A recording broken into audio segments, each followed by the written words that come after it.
Hello and welcome to the Squeaky Bum Time Podcast. It is Friday, April 8th. Mike isn't here. He's freezing on ice. In this episode, Atletico plays in a panic room, Chelsea gets Benzema, and Everton get Dyche. But first, after we handle the Champions League, the big game is set for City versus Liverpool for all the marbles. So the week was set up. This has been a Champions League week and a little bit of other things. But for me, this episode is about City versus Liverpool, its meaning, its connections, it's where we are in the league. This is now year 5 of Pep and Liverpool.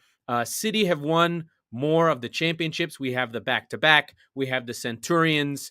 We have the 98-point season. Liverpool have the Champions League when they both went wire to wire, more similar to this season, and have the pandemic season where City sort of collapsed a little bit. And then City came back, won the league again, while Liverpool just struggled with injury, but then down the stretch pulled it out. So this has now become the best game in the world. I think this game, Manchester City versus Liverpool, has taken the mantle from world football's most important, biggest, best, highest quality game.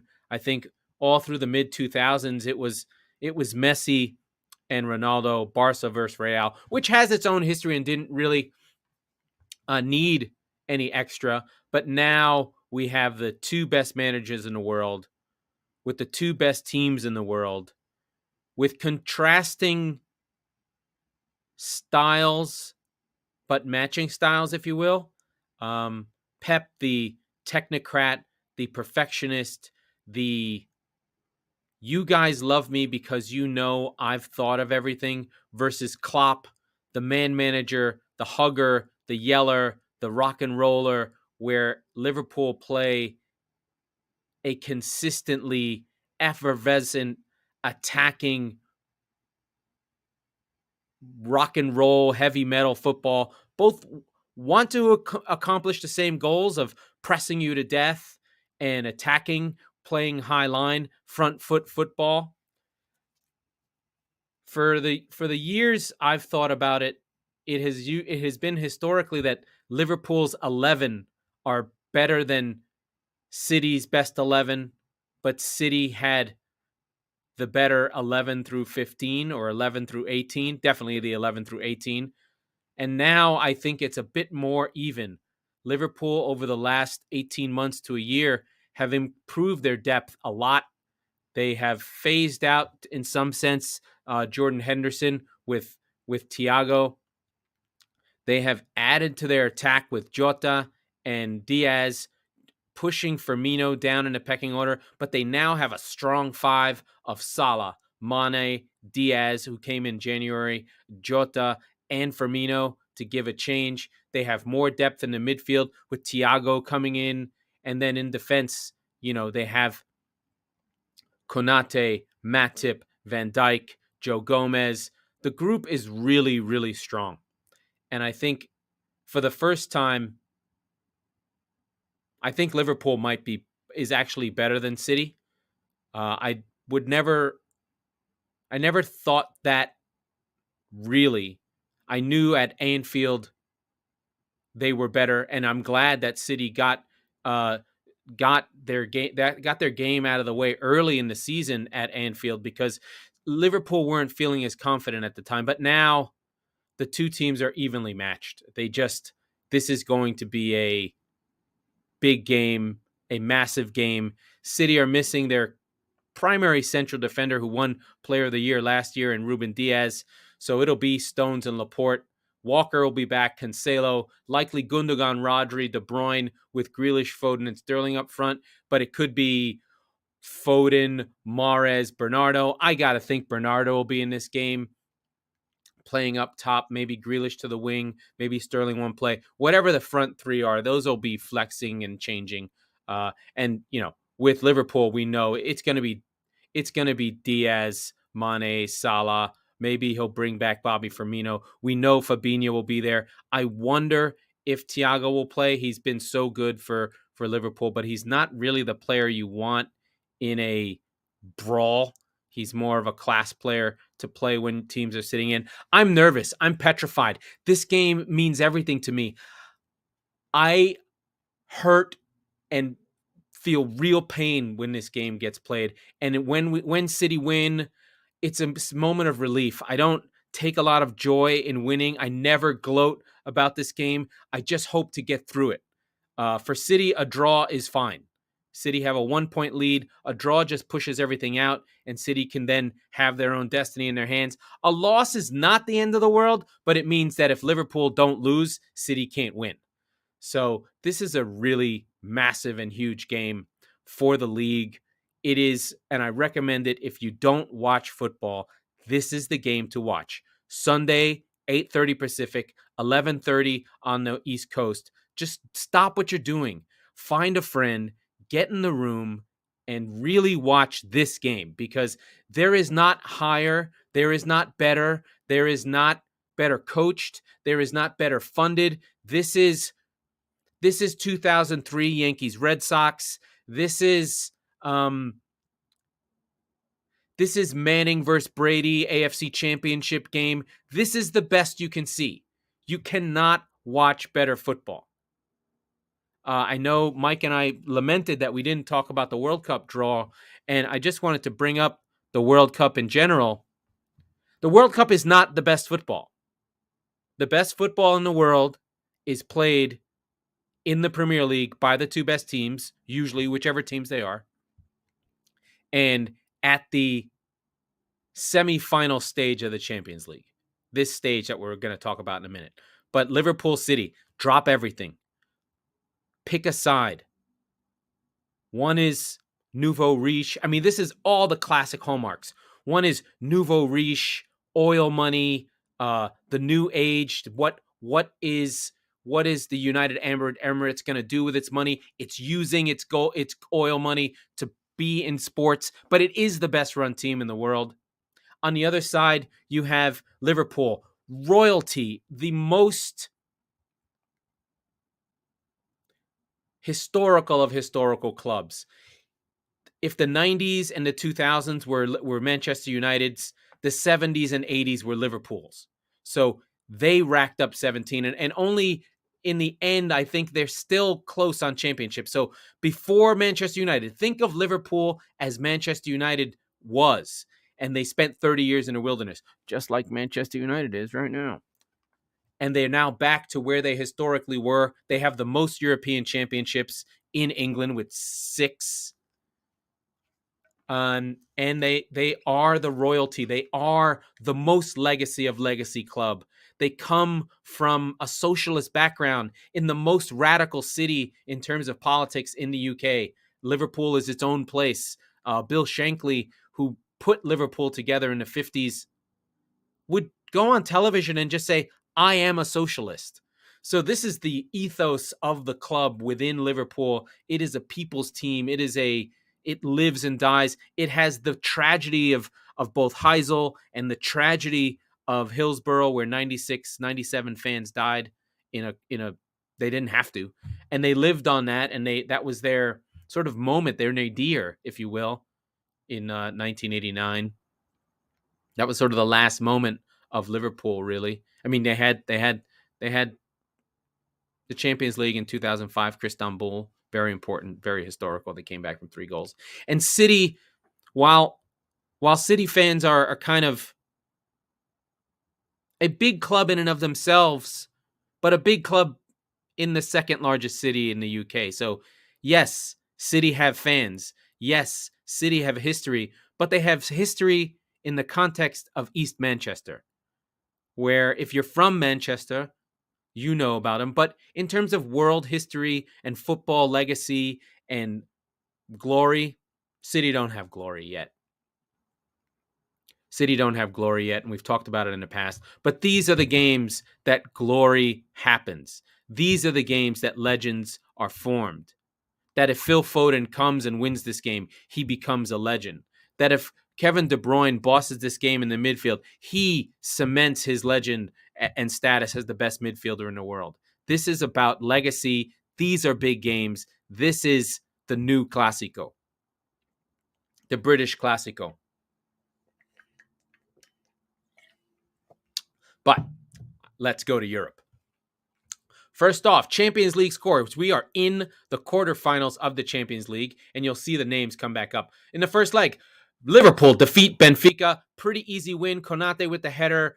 Diaz was all over the place, and Liverpool get the win pretty easy. I was hoping that it would be harder, but Benfica didn't really put up a fight. Darwin Núñez scored a goal and pulled one back, but Liverpool away just dominate this game. Trent Alexander-Arnold does really well. Thiago really well. And Liverpool, with an easy draw, to be fair, do push on through. Villarreal beat mighty Bayern Munich. And this is not a fluke. This is Unai Emery, good evening, former Arsenal manager, moves to Villarreal and is moving his team, has a chance to take out Bayern Munich, which would disrupt everything and make it really easy for Liverpool to make it to the final. I hope it doesn't happen. They get a goal. The man of this team, Villarreal, are filled with former Arsenal, former Spurs. We've got Juan Foyth. We've got Giovanni Lo Celso, who bossed this game. Etienne Capoue, former Watford player. Francois Coquelin, also in the game. And they win this game. They play really well, shutting down the mighty Robert Lewandowski and the mighty Bayern. I do think that Bayern have trouble. They do need that punch in the mouth because the Bundesliga is easy for them. They don't really have to have tough games. They probably don't play teams like Villarreal that often because in Germany, you do have an oddity in that teams play the same way. It's all high press. It's all youth first. It's very similar styles of play there. I don't know German football very well, but I did read Das Reboot about the rebooting of German football after the 2002 World Cup where they had a hard time. And they do have a historical trend in their country to play the same way, the coaches the same way, and it's very top down. So I would imagine that Bayern don't very often see a team like Villarreal playing in deep, but also being really technical and being happy to sit back and soak in pressure. But Villarreal, do not get me wrong. Villarreal deserved to win this game, should have won this game, and probably could have scored more. Bayern really didn't show up. In the upset of let me go to City. City play Atletico Madrid. And then when I say Atletico Madrid played some of the most anti-football anyone has ever seen, I cannot tell you. They literally sat back in two banks of five and did not try an attack at all. Zero. They soaked it up. And this is the ethos of their coach, Diego Simione. He just is fearful. He just wants to play. He's the equivalent of Pep Guardiola's possession football and precision in possession, but as a shadow. He's the yin to City's yang. These are exact opposite teams. Atletico does not want the ball. Atletico wants to score in as few touches as possible. Atletico defends without the ball and wants to spend its whole time in its own defensive third. Who does that sound like? That sounds like Manchester City. Manchester City wants to defend in your goal. They want to keep the ball the whole time. They don't want to run back the other way. They don't want to defend their box. They want to defend forward facing. And their biggest fear is keep that ball as far away from my goalkeeper as possible. Whereas Atletico is bound by a brotherhood of battle of keep that ball right outside the 18-yard box. Even you can be on the fringes of it. And we know how to defend this type of game. To give you a sense of this, City had 71% possession. Atletico took no shots on goal, no shots on target. It's not quite accurate. There was one crossed half shot on one breakaway that Atletico almost did, and they were a little bit better in the second half. This game went in 0-0, and City did a triple change, something Pep never does, bringing on Foden, Jesus, and Bernardo, I believe. Was it Bernardo? And Let me just make sure I got this right. Oh, Grealish, Foden, Jesus come on for Mahrez, Sterling, and Gundogan. Completely changed the game. Foden really changes how City plays.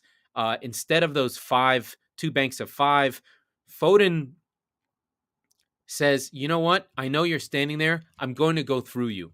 And he creates the goal for De Bruyne, who finishes really well. He does not always finish that well, takes it really well. And City get a hard fought, and I mean hard fought 1-0 victory. There was simply no space anywhere. It was as though, it's not parking a bus, it's parking two buses. And that was incredible. But City have to go to the Wanda Metropolitano and try and beat Atletico again, who will probably stay the same way. Villarreal will have to go to Bayern and beat Bayern at Bayern. So Bayern probably have a 70% chance of going through. And we think, Liverpool at home are about as slam dunk as a result as there is in all of football. Liverpool simply do not lose at home. And that's why I'm glad City's not playing them today on Sunday. But the big result here was Chelsea versus Real Madrid. Real Madrid, the heart of a champion, right now have the best player in the world, the most lethal finisher in Karim Benzema, and he scores 3 goals in the first half and misses an open goal. But his headers, he scores 2 goals on headers on an amazing pass from Modric. He scores 2 goals on headers that are simply, nobody can score them. They are leaning backwards, fading, looping them into back corners. Just amazing goals. And then one where Mendy sort of misses it and he fires it over him. Just incredible stuff. Karim Benzema has literally cemented his legendary status. And if you didn't know that Karim Benzema was awesome, you weren't paying attention. Karim Benzema spent a lot of years behind Cristiano Ronaldo and did a lot of the work. But basically, since Cristiano, and he was 15-10. But since Cristiano's left, he's now a 25-10 or 25-15. He's an elder statesman. He's going to go down as one of the great players of all time. He had a time in the wilderness for the French national team because he was involved in the Mathieu Balbuena thing with a sex tape and extortion. It was a little shady. I'll admit it. It was fucking weird. But he's part of the 3 Champions League teams. He spends the entire time that Cristiano is there. He's with Benzema the whole time. They both get to Real. I think Cristiano gets there maybe a year earlier. He makes Gonzalo Higuain expendable, and he moves on. He steals Higuain's space, and then from there, it's Benzema and Higuain, and slowly Higuain gets pushed out, and it's Benzema who plays for Cristiano and does all the running and is the tactically astute. Although I didn't realize Higuain was there with Benzema for so long, so it makes it even more amazing. But Benzema's there the whole run, the whole Real run, the whole time, except for one season without Cristiano. And he's lived sort of in the background of it, but now he's just a legend. And he's taking this Champions League by storm, single-handedly beating PSG, now single-handedly, beating Chelsea, who are the defending champions.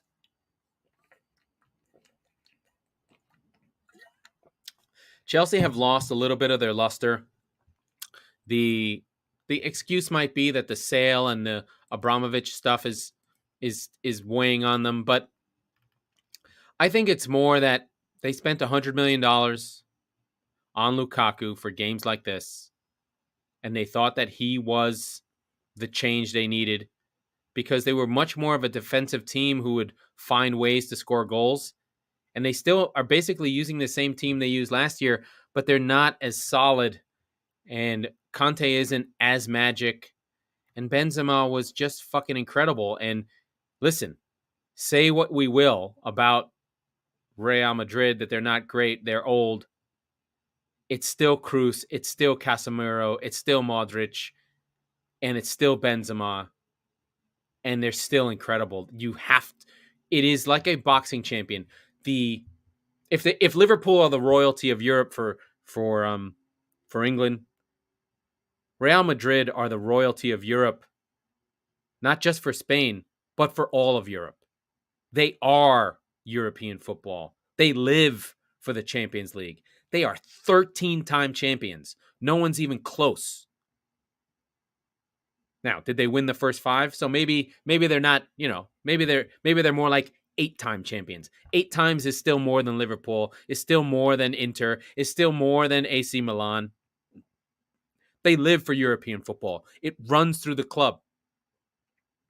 And with Cruz, Casemiro, Modric, Benzema, Carvajal, you have real quality players who are old and they probably can be outrun by more physical teams or more. Maybe you don't want them playing every minute of 38 games, but in a knockout tournament, at nut crunch time, in the final minutes, down a goal, 15 minutes to go.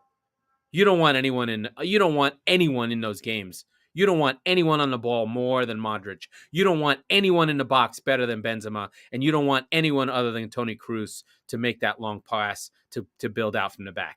The defense has been solid. And, they have Ancelotti, who coached them to win a couple of Champions Leagues. So they're there. I mean, they are that good. And so the more they build into this tournament, the more you have to see them as challengers. I thought, oh yeah, let City get Real Madrid in the draw, but now I don't want them. They could easily win. They're not the best team. They're not the most fluid team, but what they are is they are the champs. They are core 4 Yankees. Yeah, sure they lost. They are Tom Brady in his 40s. They are Tampa Bay Tom Brady, where you're just like, is that still fucking Tom Brady? God damn it. How the fuck do we beat this team? It's very much a Atlanta Super Bowl down 28. And all those Patriots have all the institutional knowledge. They have all the reps. They've got the coach. They've got Brady. They've got Gronk. That's Real Madrid. They're the Patriots. They've got that energy and power behind them where you're like, this team can't be this good. Why are they still winning? Because they can treat the moments of pressure and fear like any other game, and you can't because it's your first time or you're only 21. But with this group, they've seen it all. There's nothing they can't go through to handle. And Benzema is showing what a pure legend he is. And Chelsea have to lick their wins. They did have their best group. It was Pulisic. It was Conte, Jorginho, Silva, Mount. I mean, this is a Jorginho who was a finalist for the Ballon d'Or, which is fucking ridiculous because now that Italy has left the World Cup and he gets run off the ball. I was surprised to see, Havertz has showed his big game scoring, but Lukaku did come on. He did have a chance and he did miss it, which goes to the Lukaku narrative. He could have completely changed his season with a header late in the game. So Chelsea are in trouble. Could they turn it around at Real? No fucking chance. I don't give Chelsea any shot there. They are finished. They are washed up. And that is the Champions League group. So we have Liverpool versus Benfica. They're up 3-1. City have a 1-goal lead on Atleti. Villarreal have a 1-goal lead on Bayern going to the Allianz. And Real Madrid take a 3-1 game into the Bernabeu, where you'd expect next week. So these games are coming in the middle of next week back into focus. So we have the Sunday game and then back into it. Now, we have chatted about the Champions League, and we have chatted about Villarreal, and we have chatted about Manchester City. But now we've got to go back into the Premier League, where, as you noted from Monday, we talked a lot about this game. Everton versus Burnley in a fucking loser goes home match. This was for all the marbles. This was a must win for Everton and definitely a must not lose. And Everton battle Burnley, but fall ultimately at Turf Moor 3-2. We looked at the fixtures for Everton. They really don't have another win on the docket. And Burnley pull it out for my boy, Mr. Cornet. This game was up and down. Everton could have won. They scored both their goals on penalties. One to Gordon, one against Aaron Ramsey. A VAR awarded. Richarlison scored them both. He was really good. He had a bunch of chances. Burnley hung on. They did their Burnley thing where you're just like, how the fuck does this goddamn cocksucking team win? They lose the XG battle every game. They have some mojo and some magic that no one can quite explain, but they managed to do it. This game is one. Nathan, it's they. Sorry, Burnley go up 1-0 and a header by Collins, of course, because Everton give up goals. Then the penalty, Richarlison, so it's 1-1. Then at the half, just before halftime, they get another penalty, so Everton go in 2-1 at the break. But then second half, Jay Rodriguez on an amazing run by, I believe, let me just see who it was. Charlie Taylor takes a run down the wing and fires across through the box. I mean, he fired it, and Jay Rodriguez gets on it. He of Southampton fame when he scored 15 goals once. It was amazing, 2013, I think. And then Maxwell Cornet late on a finish that just goes over Pickford on an error. That's right, on a massive error by Holgate. And this time it wasn't Michael Keane. It was Holgate who blew this game. Ben Godfrey who blows it. Holgate didn't track Rodriguez on his run. Everton just lose because of errors. They played well. They should have won this game. The XG battle says they got 2.4 to Burnley's 1.5. But that's because Burnley doesn't take shots from outside the box and doesn't really take chances. When they take their shots, they go in. But Burnley find a way. In Dyche we trust. They now have Norwich away, I believe. Let me just check. So that, remember, we keep talking about with the relegation battle, if you can win 2 games in a row, you're really in good shape. So they go away to Norwich in a massive, massive, massive game for Burnley. If they can win that game, they really put pressure on Everton. And Everton looked a broken club. The players had their heads down. I think Godfrey died inside after he made the error that led to the goal. They now have United, Leicester, Liverpool, Chelsea, Leicester again. The first chance they have at a win is probably Watford because their home game. I don't give them a shot against Leicester City. That would be an amazing result because Leicester are really starting to play well. So by 5-11 on May 11th, that Watford game away, if they're still in touching distance, they have a chance there. But that game becomes massive. Burnley. Now the games are getting even. Remember, we said Everton had 2 games in hand. Not so much anymore. Everton are now even in games played with Burnley. They're both on with Everton on 25, Burnley on 24. But Burnley do play Norwich, so they could, and they play early. Everton could be in the relegation zone by the time they play next, which is bonkers. I just can't imagine Everton getting relegated. I don't think there's really a context for how big that is. Everton has never been relegated in history. I mean, sorry, in the Premier League, in Premier League history, they've never gone down. And they are a massive, massive club. This is not a joke. This is a big team, as big as your Villas, your Newcastles. Villa had never been relegated up until they did get relegated in 2014. Newcastle, historically a big club with a large fan base. This is that middle group that you could see push up. They're in that West Ham group. If the royalty and the legacy clubs are United, Liverpool, Arsenal, and Spurs, and Chelsea less so. Then the next group of clubs is Newcastle, Everton, West Ham, Aston Villa, and City. I think City, if I'm honest, are in that realm. They're not anymore. They're grown. They're trying to get out of it, but historically. And then you kind of have your other group after that. Your Leicesters and Southamptons are that's kind of the sizes of the fan bases. But this Everton thing is massive, and I think Frank Lampard is a terrible coach. I don't think he's the right man for the job, and I think that he's going to take them down, and it's going to be sad, and there's going to be people crying, and the Men in Blazers show is going to be destroyed because they're going to have to follow the championship. And let me tell you, man, when you go to the championship, that shit is hard. That shit is hard. It's 3 more teams. It's games twice a week. It's no Europe. It is a fucking rock fight down there, and it's hard to get out. Ask Leeds. Ask Nottingham Forest.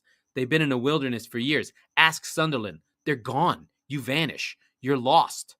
Everton going down is bad.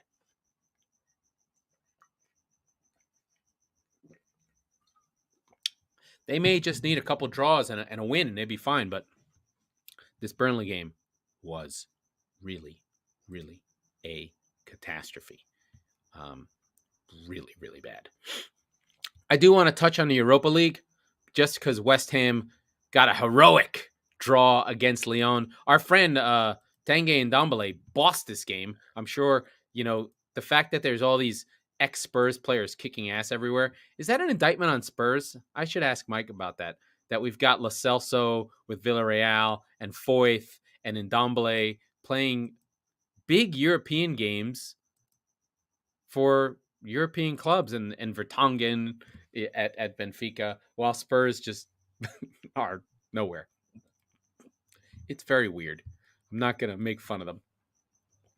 But West Ham do live to fight another day. They get the 1-1 at Lyon at home. It'll be tough to get through, but I think West Ham are a good fast break, good on the counterattack. They'll go to France and try and take a shot against Lyon. Lyon's not historically a great European team. Barcelona played Frankfurt, a fun little game. They finished with a red, but you would have expected Frankfurt to do better. They took 5 shots. That's a counter-attacking German side. So Frankfurt will feel good about that. Barcelona, and then Leipzig, Atlanta. The Europa League's really good teams. And then Braga, Rangers. Rangers, it looks like they're finally going to fall out. That game looked really awful. Didn't get a shot on target. I don't even know who's on Rangers. I don't even know why I brought it up. Just trying to follow along with our friends that we know about. So Lyon dropped out of the Champions League, and Barca and Atalanta and Leipzig, they're both there, doing well, and we'll see how those teams go. Just wanted to give a little short shrift and a shout out to West Ham.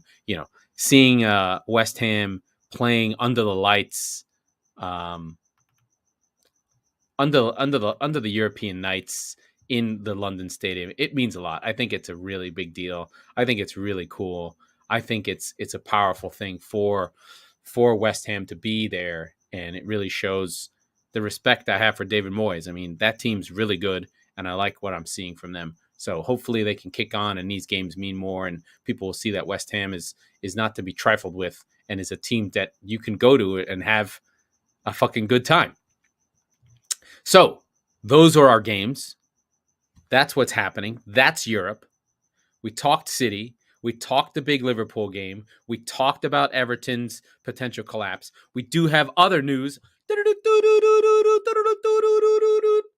Erik ten Hag of Ajax is set to take charge of Manchester United next season. So it was between he and Pochettino, and it looks like Ten Hag, who is known for playing really good attacking football. He was the coach that took Ajax to the semifinal of the Champions League against Spurs, the miracle game, the 3-2 where Spurs came back and Mora heads it in and wins, and it's one of the great moments I spent at a bar with Spurs. But he's had to rebuild the team. They lost Frankie de Jong. They lost Hakim Ziyech. They lost De Ligt. And now the team's back. They should not have lost. They're bossing their league. They score goals for fun. It's still Dusan Tadic and now Sebastian Haller. So that's a little bit weird. They still have good players. I mean, Ajax have a history of developing young players and moving them along. They are the model club for how to be sustainable and successful when you're in, the Dutch league, which is, if I could tell you exactly what the league rankings is, but we have the big 5. Let's see. Uefa league.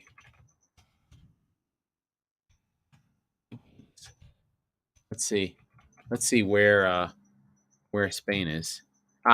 Country coefficients. Here we go.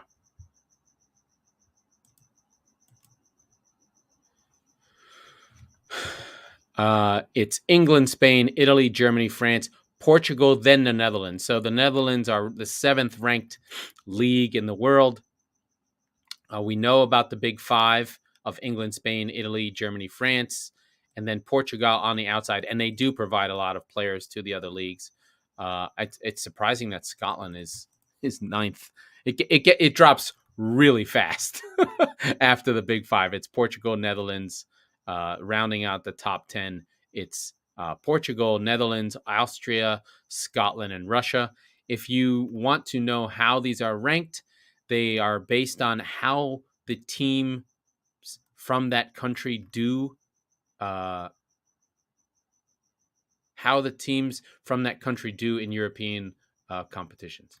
So, just if you're curious about that, it determines, the rankings here determine how many teams you get in Champions League, how many teams get to play in Europe, what those settings are. It's all very European. European bureaucratic stuff. It's fascinating stuff. So what you perceive as to be true is true. England is the number 1 team in the league with Spain, followed by Italy and Germany. Germany suffers because it's really only Bayern that they're getting contributions from, and the other 3 teams that go to the Champions League usually don't play well. And then France, it's just PSG, and PSG tend to lose. Whereas, you see something like Spain just punches above their weight all the time, between having Barca and Real get to the late rounds. They have Villarreal winning the Europa League 5 times, Unai Emery pulling things out of his ass, and Atletico also pulling things out of his ass. So Spain's strong league, but probably a little bit more top heavy than the other leagues. Anyway, worth looking at. So you can check out that at UEFA.com, National Association's country coefficients. So Ten Hag's taking over for Manchester United. He's an attacking coach. He's a modern coach.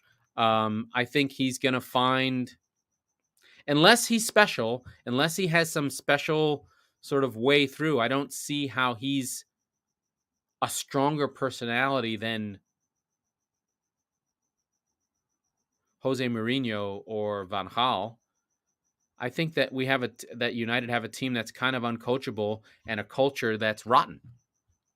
And so I don't know that having this technocrat, very detailed coach is going to help them. I mean, there may be a moment. The team is very, very talented. There's no doubt about United's talent. But Ten Hag is used to working with young kids who all know how to play already because they all come from Ajax already. And does that happen at United? Does he get to go to Carrington and redo the whole thing? Does he make United a new Ajax, which is what Alex Ferguson did? He knew how to build a club because he'd done it at Aberdeen with young players. Are they going to get Van der Sar in place and make things work that way? Is that the plan? I just don't see it. I think it's just another coach.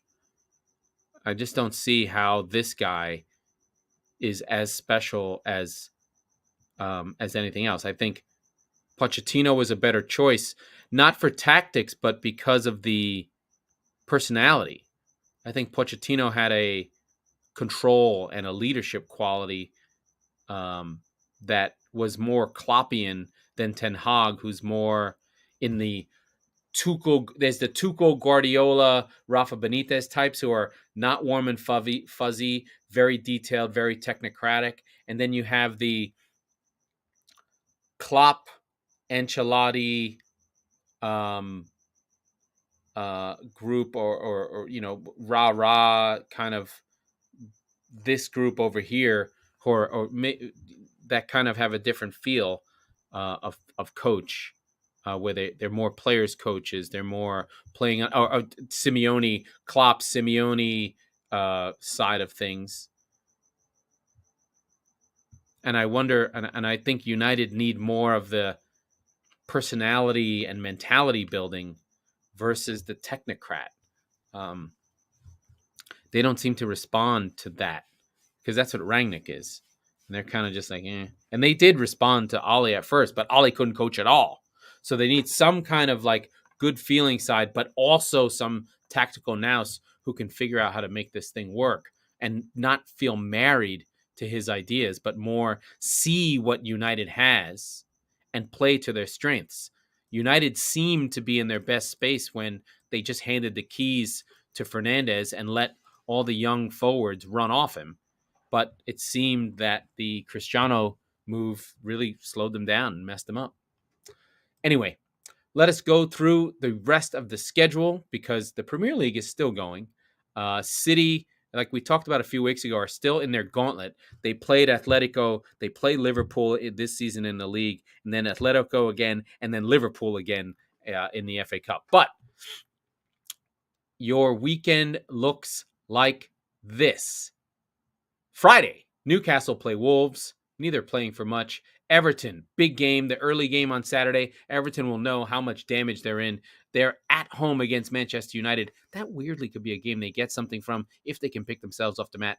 Arsenal play Brighton. This game would have been good 2 months ago, but Brighton haven't won a game since the War of 1812. Southampton play Chelsea. Chelsea licking their wounds. We'll see if they can bounce back away to Southampton. Could be a tough game. Watford versus Leeds. Watford are in a good place. They're playing well under Uncle Roy, but Leeds and Jesse March have gotten points in 3 of their last 4. I could see Watford getting Leeds because Leeds feels safe and then really putting pressure on Everton. And then Aston Villa, Tottenham. This is a trap game. Watch fucking Villa. Watch Aston Villa beat Spurs after all the good work Conte's done to get themselves back in the top 4. He's going to lose on the late game Saturday. I just book it. Like, Mike knows. He's a Tottenham fan. There's no way Spurs are winning that game. That'll be a bellwether game. If Spurs can win that Aston Villa game at Villa Park, they will be in really fucking good shape. Then on Sunday, we have a London derby. I would expect West Ham to be burnt out. They're playing Brentford, coming off an amazing win, and the great Christian Eriksen scoring goals after they beat Chelsea. I could see them beating West Ham. That Thursday, Sunday is a killer, and Brentford are flying high. Then Leicester, Crystal Palace.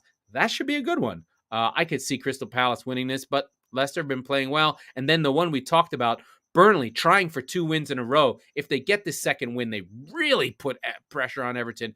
Norwich are terrible. They're well coached, but they're just so fucking bad. They can't stop anyone, and they can't score. Burnley are simply better, but away from home could be tough. And then the giant one, as I've talked about 14,000 times since 3 months ago, been looking at this game, circling it, Manchester City versus Liverpool. Thank God it's at home. I'm scared. I feel sick. I don't know what to do. I want to throw up. It's the Klopp versus Guardiola is still 8-8, but it seems the home team usually has the advantage. We shall see where they are. I'm so afraid of Liverpool. They're so fucking good. Please give me a draw and let me get the fuck out of there. Please, may the ghosts of Sergio Aguero come rescue Manchester City. Let it be the day that they have their shooting boots on. Let it be the day that I don't have to worry. Let it be the day that Manchester City just beat Liverpool 4 or 5-0. I don't want to suffer. Please. All right.